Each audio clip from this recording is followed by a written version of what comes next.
झोम्प्यालो खिपेन झोम्प्यालो कोन्छ लक्ष्य हिराचन आज म थकाली भाषामा शब्द भन्छु तिमीले नेपालीमा त्यसको उल्टा गर है तिमीले कतिको बुझेको रहेछ भनेर मैले हेर्न खोजेको के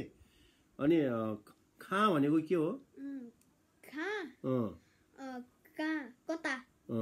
अनि त्यायाङ भनेको त्यहाँ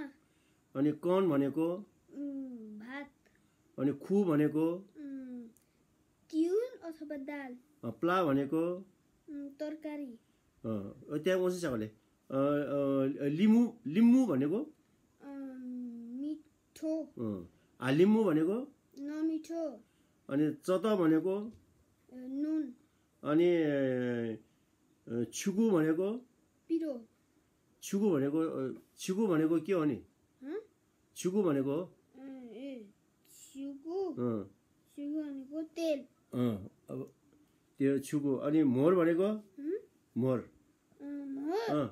अलि चिउउँछ कले घिउ अनि लिम्मे भनेको लिम्मे भनेपछि के हो मिठो छ